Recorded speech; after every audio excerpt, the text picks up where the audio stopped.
Quiero compartir con ustedes hoy un aspecto o algunos aspectos de la vida de Abraham, ¿sí?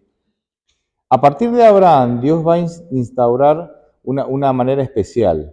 Él va a decir, yo voy a formar un pueblo y ese pueblo va a tener la misión de conservar la verdad y de predicarla, ¿sí? Será un pueblo especial, no porque sean mejores, no porque sean muchos, y serán especiales justamente porque van a tener una tarea especial.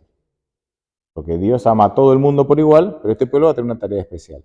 Y ese pueblo van a ser a partir de una pareja de Abraham y Sara. Originalmente Abraham y Saraí.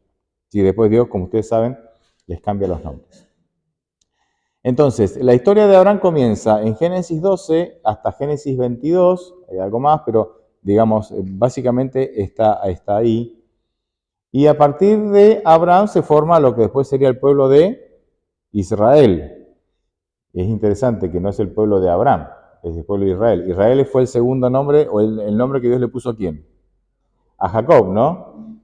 Y se terminó instaurando así, que quedó así, ¿no? Quedó así el nombre, ¿no? No pueblo de Abraham, sino pueblo de Israel. Fíjense que en Génesis 12 comienza con el llamado, ¿sí? Comienza con el llamado.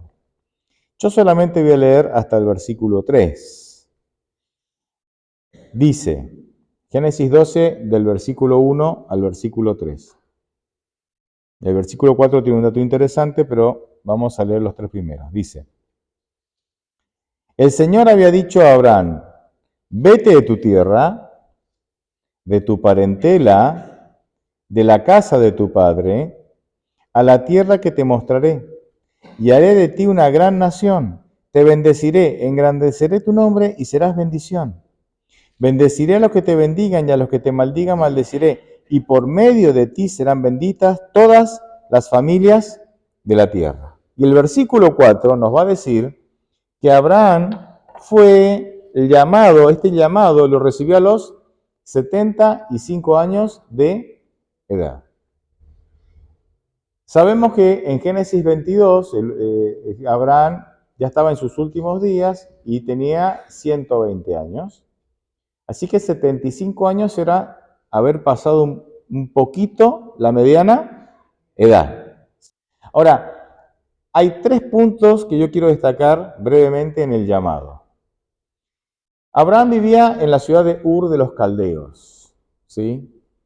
Dicen algunos arqueólogos que era una de las ciudades más avanzadas de la época. Algunos arqueólogos hasta aseguran que tenía hasta cloacas, hasta un sistema de cloacas. Imagínense que ni siquiera hoy hay ciudades que tienen cloacas, y ya estos muchachos tenían. Además, Dios le pide que además de dejar esta ciudad, que era una de las más avanzadas, que dejara también a toda su parentela. Y yo me puse a pensar, ¿por qué Abraham quisiera dejar de vivir en una de las ciudades más avanzadas para ir a ser un nómada viviendo en carpa de aquí para allá?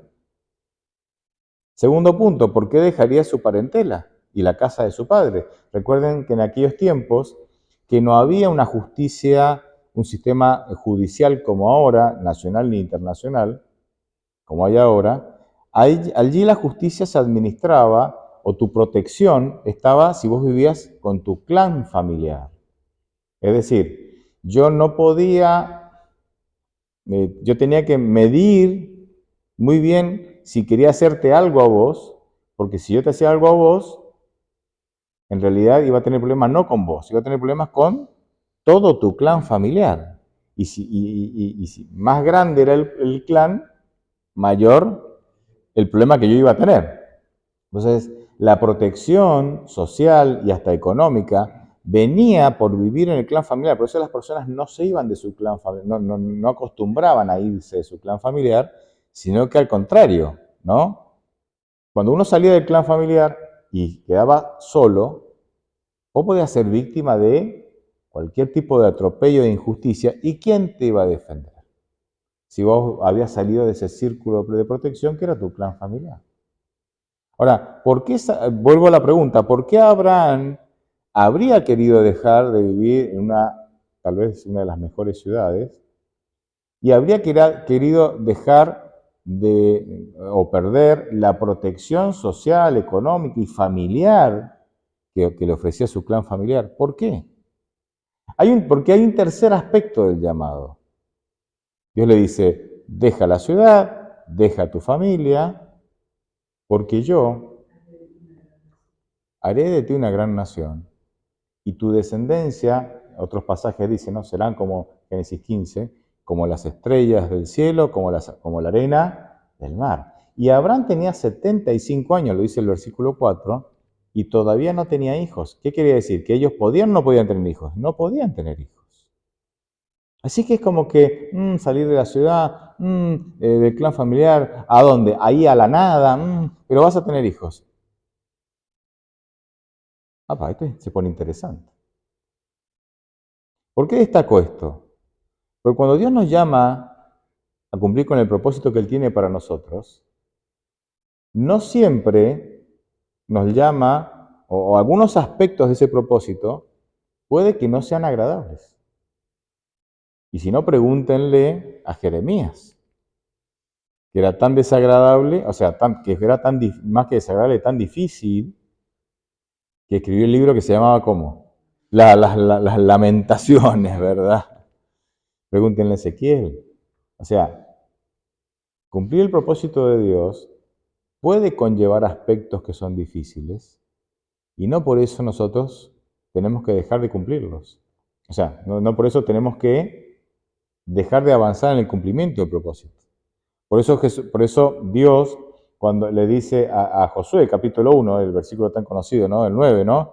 Mira que te mando, que te esfuerces, que seas valiente, porque las cosas no van a ser fáciles, pero mi propósito para vos es que conquistes Canaán. Vos sabés que hay gigantes, hay fortificaciones, tenés todas, humanamente hablando, tenés todas las de perder, pero si vos te esforzás, si sos valiente, si decidís, si sos fiel, si no te apartás de la ley, y si decidís seguirme y a cualquier precio, yo te voy a bendecir, te doy la victoria. O sea, ¿por qué Dios le dice esto?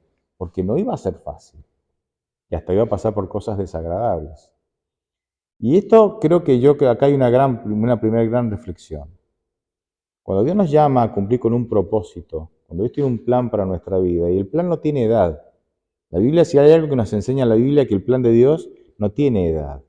Porque Dios ha tomado jovencitos, y ha tomado personas muy ancianas, y hemos visto cómo ha ido cumpliendo propósitos, ¿sí? Y cómo los ha usado para cumplir sus planes, no importa la edad. Nosotros somos mucho de la edad, ¿no? Como que no, ya, pero para Dios eso parece que Dios piensa diferente. Y cuando Dios nos pide hacer algo, a veces puede gustarnos y a veces no. Yo creo que en este llamado de Abraham, que Dios le hace a Abraham, hay aspectos que Abraham habrá sopesado y decía, salir de la ciudad, de la seguridad de mis parentelas, pero tendrás hijos, descendencia. Yo creo que eso fue una de las, cuando uno lee el relato de la historia de Abraham, ese fue el gran motivador. Ahora, él fue llamado a los 75 años, ¿sí?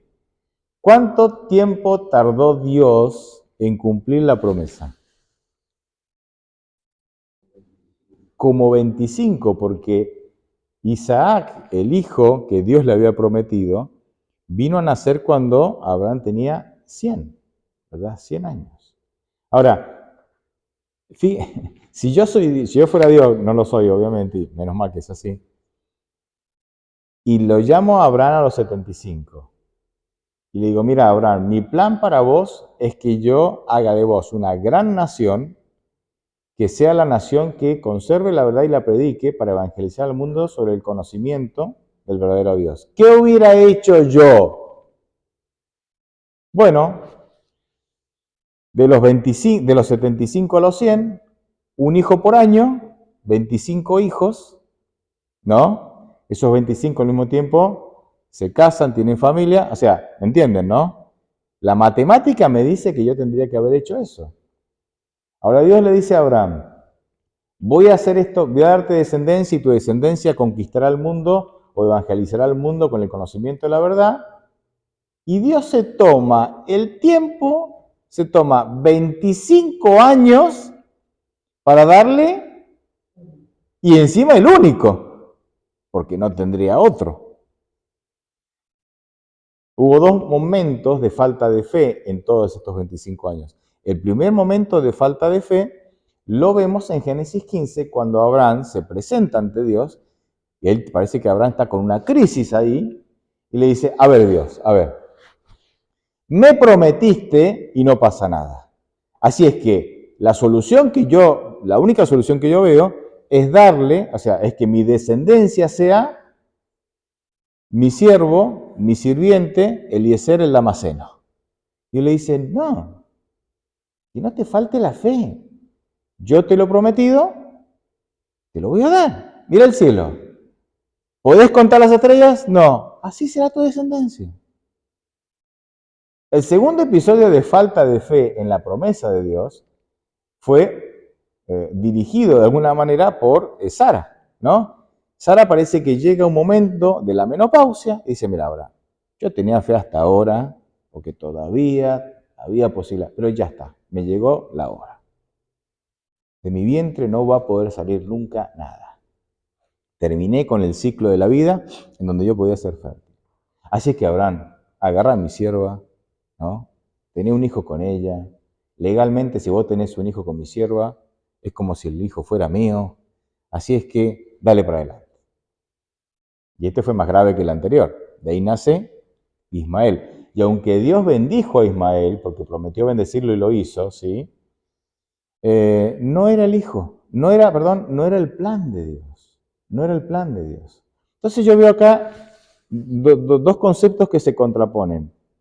Demora, o sea, para los seres humanos, para Abraham y para vos, y para Sara y para vos y para mí, los 25 años fueron una demora.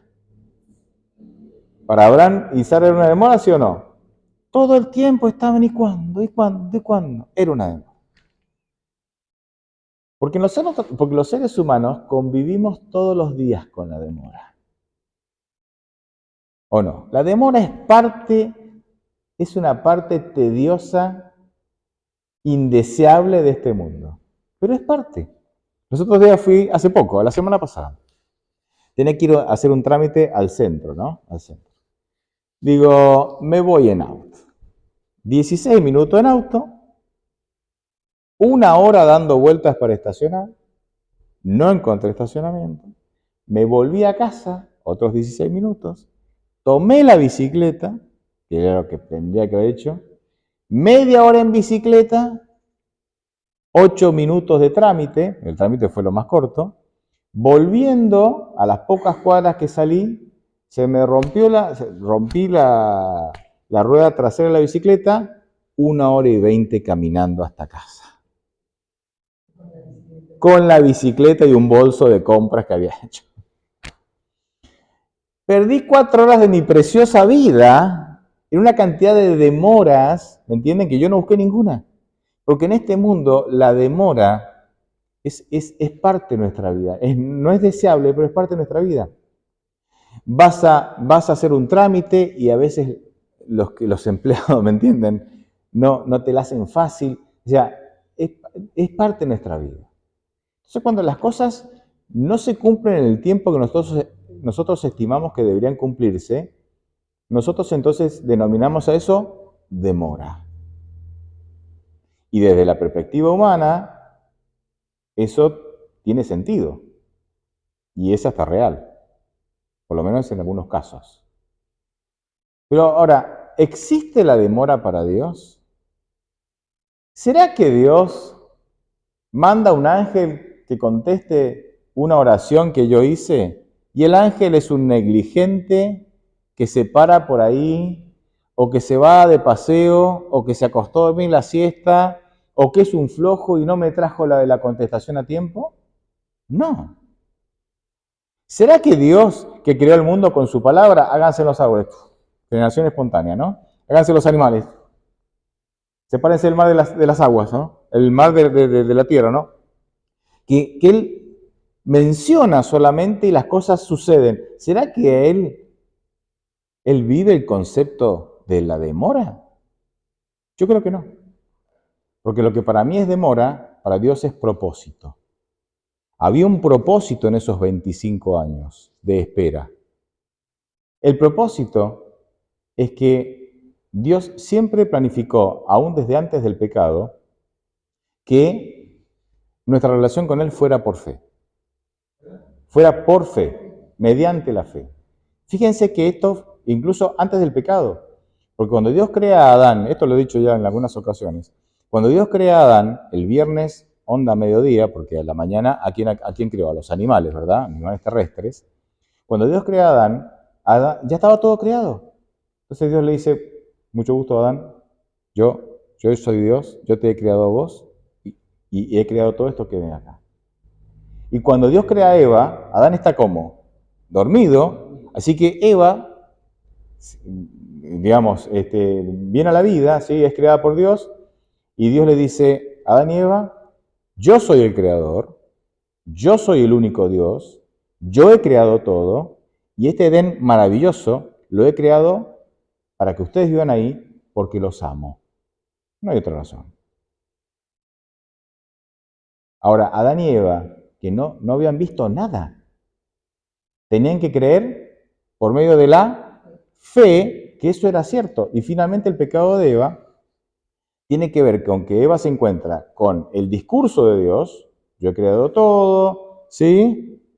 Yo soy el único creador, yo soy Dios, los amo, no comas de este árbol, y con el discurso de la serpiente que le dice, nada, te está mintiendo, en realidad hay muchos dioses, y las personas llegan a ser Dios como Él si comen del fruto. Él te dice esto para que vos no seas como Él, pero si vos comes del fruto serás como Dios. Eva ahora, ¿eso tenía evidencia Eva de que eso era cierto? No, como tampoco tenía evidencia visible de que Dios había creado todo. Entonces finalmente Eva lo que hizo fue depositar fe en el discurso de la serpiente, y así no fue, ¿verdad? Y Adán también, por supuesto, y así no fue. Entonces, es como la muerte, dice, si comen del árbol morirán. ¿Qué evidencia había de la muerte? Si nada había muerto, era por fe. Entonces ahora, Dios, desde antes del pecado, Dios creó al ser humano para que se relacionara con Él mediante la fe. Ahora Dios va a formar un pueblo a partir de una pareja que se llama Abraham y Sara, ¿sí? Ese pueblo tenía que formarse en medio de una relación de fe, porque Dios así nos ha diseñado. Entonces Dios va a demorar 25 años, no le va a decir los planes por anticipado, ¿sí? Solamente le va a decir, tranquilo, se va a cumplir, tranquilo, se va a cumplir, tranquilo, se va a cumplir. ¿Para qué? Para que Abraham y Sara tengan o ejerciten ¿qué? Fe. Porque Dios las cosas las hace por medio de la fe. Porque Dios se relaciona con hijos, forma pueblos y cumple sus propósitos por medio de la fe. Entonces el propósito de lo que para Abraham y Sara era demora y lo que para mí es demora, muchas veces para Dios es ¿qué? Es el cumplimiento de un propósito. Y fíjense que esta era una lección que tenía que postergarse en todas las generaciones. ¿Sí? Chicos, es por fe. Nuestro padre Abraham lo logró por medio de la fe. Fe en la promesa que 25 años después se cumplió. Es por fe. La cosa es por fe. Y lamentablemente vemos que en Isaac, especialmente en Jacob y su descendencia, muchas veces falló ¿qué? La fe. No tuvieron fe. Entonces, yo veo acá, y esta es la enseñanza para nosotros, hermanos, es por fe. En nuestra vida las cosas, ¿cómo se resuelven? ¿O cómo deberían resolverse? Por fe. ¿Por qué la gente y nosotros, ¿no? Muchas veces tenemos insomnio, muchas veces tenemos amarguras y angustias. ¿Y por qué? Porque queremos resolver las cosas por nosotros mismos, con nuestros propios medios, sin tener fe en Dios y las promesas de Dios. Entonces, Dios quiere que nosotros vivamos por medio de la fe. Y es un desafío, hermanos. Es un desafío. Porque la fe tiene que ver con una frase que se repite muchas veces en la Biblia, que es, espera en Jehová. Espera en Jehová. Y en la espera, la espera es una oportunidad para ejercer la fe, la confianza en las promesas de Dios. Y si yo vuelvo al caso de Abraham, lo veo. Tiene fe, espera. Pero en la espera nosotros tendemos a desesperarnos como quién, como Abraham y Sara. Pero ahí está Dios diciendo, tranquilo, se va a cumplir, tranquilo, se va a cumplir. Y esa es parte del proceso de la vida, o por lo menos del proceso de la vida de los que queremos seguir ¿a quién? A Dios, ¿sí? Y queremos seguir los planes de Dios. Ahora, a veces nos quedan cicatrices de nuestra falta de fe. Y esas cicatrices yo creo que tienen un propósito. En Génesis 18 se aparece lo que es el ángel de Jehová con dos ángeles más. El ángel de Jehová es Jesucristo en el Antiguo Testamento. No tengo tiempo ahora de estudiar eso, pero es Jesucristo. O sea, uno de estos mensajeros que viene, uno de estos tres, era Jesús, era un ser divino. Y entonces, ustedes pueden leer, hay un diálogo ahí más extenso, pero básicamente me quiero detener en lo siguiente. En un momento de la charla, Dios le dice, o este ser divino le dice, para esta época, el año que viene, se va a cumplir la promesa que Dios te dio hace 24 años. Y tu esposa quedará embarazada. Tu esposa, no tu sierva, tu esposa. Y tendrás el hijo de la promesa. Y pasa lo que pasa ahora, ¿no? Que estaba Abraham hablando con este ser enviado de Dios y Sara estaba dentro de la carpa parando ¿qué? La oreja, ¿no? Y cuando este ser dijo eso, ella lanza una risa y se tapa la boca. ¿Vieron que hay risas? La risa, uno se puede reír por algo gracioso, hay muchos motivos. La risa de Sara fue una risa de incredulidad. Como diciendo, ¡ja, ja, ja! Yo, a la edad que tengo. Y después dice que en un momento determinado, el ángel se encuentra, este enviado de Dios se encuentra con Sara y le dice, tu risa fue increíble. No, si yo no me reí. A mí no me engañas. Por cuanto te reíste, tu hijo se llamará Isaac, que significa risa. Isaac significa risa. Así es que cada vez que ella llamaba a Isaac, cada vez que ella pensaba en Isaac, cada vez que ella se relacionaba con Isaac, con risa, porque Isaac significa risa, esa era una pequeña cicatriz que le hacía acordar de su incredulidad. Y yo me pregunto, me puse a pensar en esto y dije, ¿cuáles son las cicatrices que hay en mi vida que de alguna manera que me han quedado por ser incrédulo? Y tengo varias. Y vos debés tener otras. Pero son cicatrices positivas, ¿me entienden, no? Uno ve la cicatriz y dice, no, me faltó la fe. Y eso te anima a que no debería volverte a faltar la fe. Esas cicatrices, cada uno tiene que ir analizando esas cicatrices, porque son positivas, ¿sí? Y nos animan a no volver a cometer el error. Lamentablemente muchas veces lo cometemos, pero nos animan. Y el último punto que quiero destacar es Génesis 22. Ustedes conocen el capítulo, muy conocido, en donde Abraham ya tiene alrededor de 120 años, ¿sí? Isaac ya es un adolescente, un joven ya, ¿no?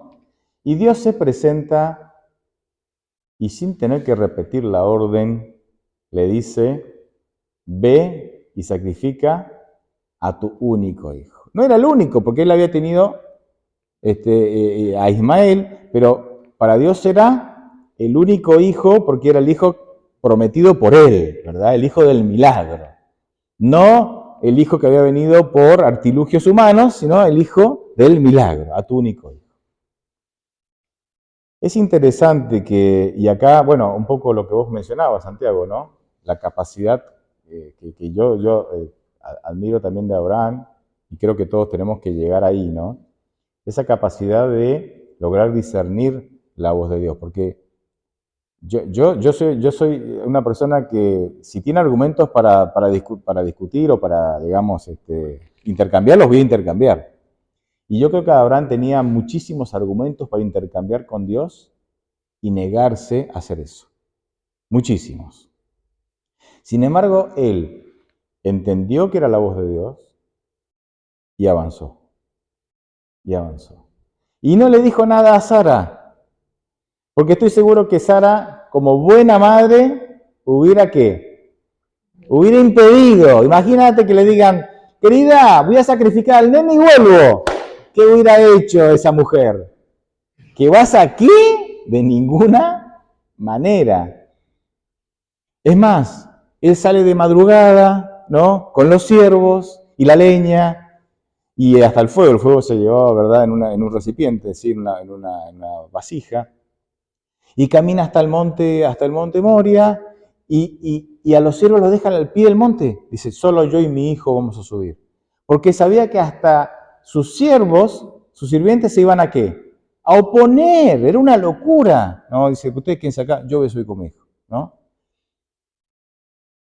Hay muchísimo para decir de Génesis 22, pero miren, en el fondo, Dios nos pedirá que pongamos en el altar del sacrificio lo que más amamos. Dios nos pedirá que pongamos en el altar del sacrificio lo que más amamos. Porque Dios no acepta competencias.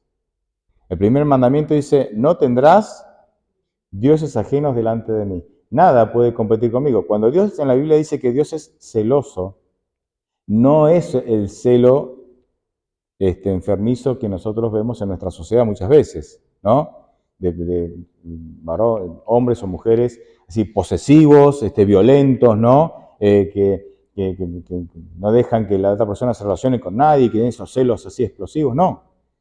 Cuando Dios dice en la Biblia que es celoso, quiere decir que Él no acepta competencias. Jesucristo va a decir, no se puede servir a dos señores, porque finalmente vas a terminar aborreciendo a uno y amando al otro.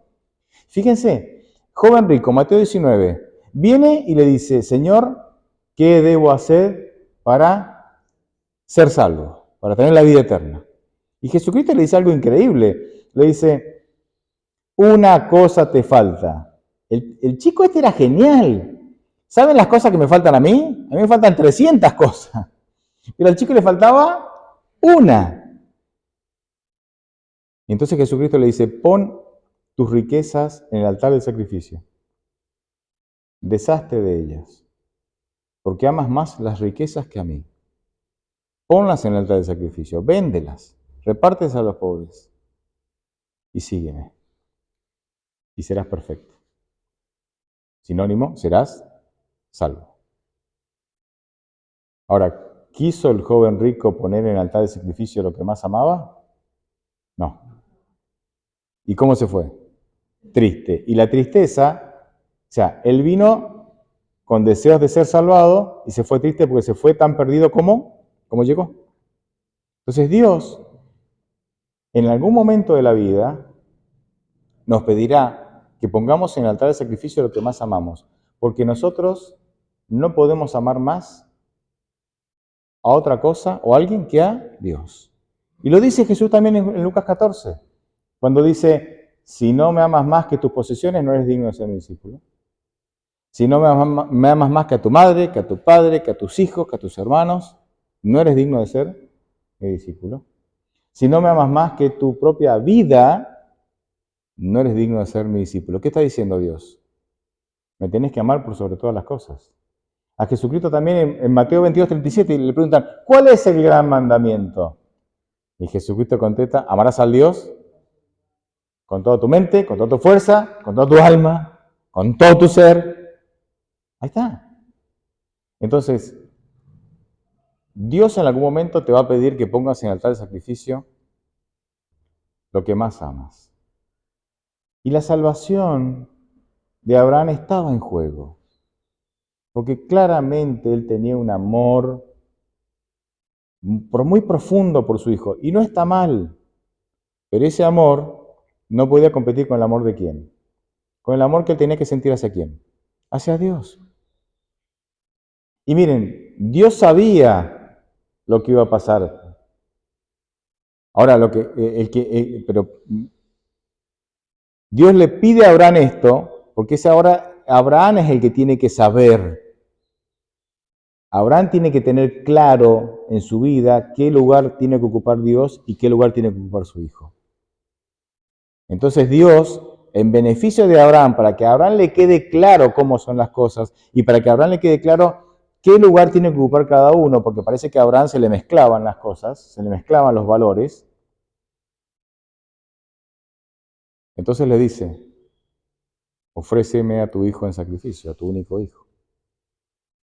Y en el momento que Abraham estuvo dispuesto a hacerlo, dice que Dios me envió a su ángel que le dijo, no lo hagas porque ahora ya todos se han dado cuenta de que tú me amas tanto, que eres incluso capaz de darme lo que en la tierra más amas, que es tu hijo. Y acá, hermanos, acá explota el cielo. Explota el cielo. ¿Por qué?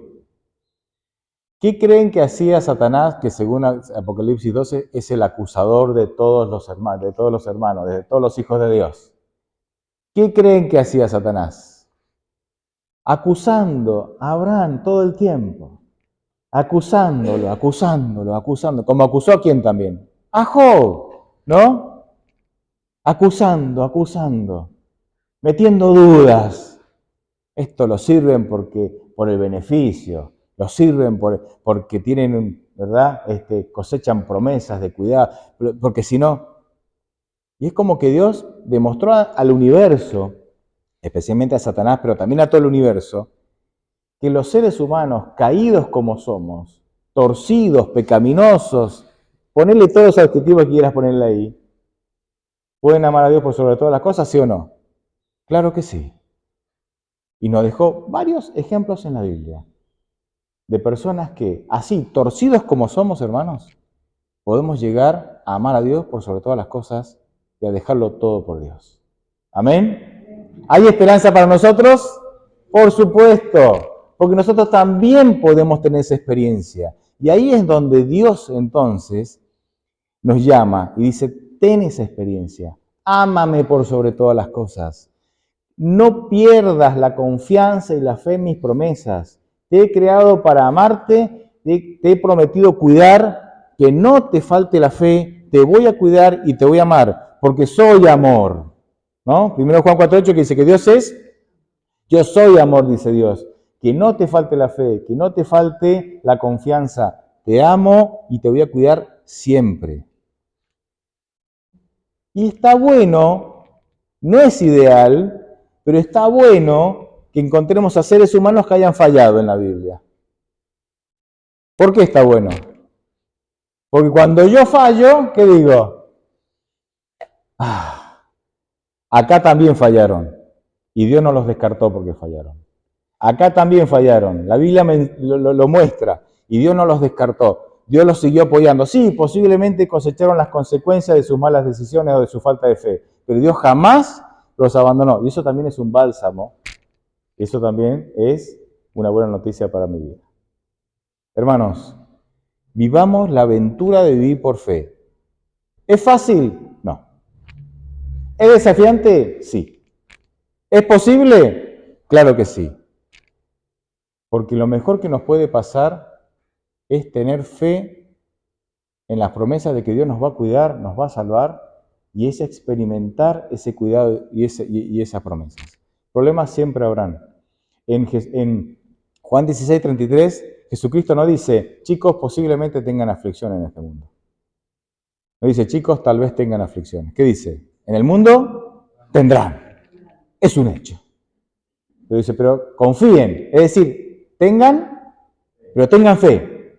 Yo he vencido al mundo. Así que si ustedes confían en mí, aunque el mundo los aflija, yo los voy a sacar victoriosos de esto. Porque yo he vencido al mundo, pero ¿cuál es el ingrediente para que yo experimente la victoria de Dios? Tengan fe, confíen en mí. Los animo a vivir este desafío. Amén. Amén.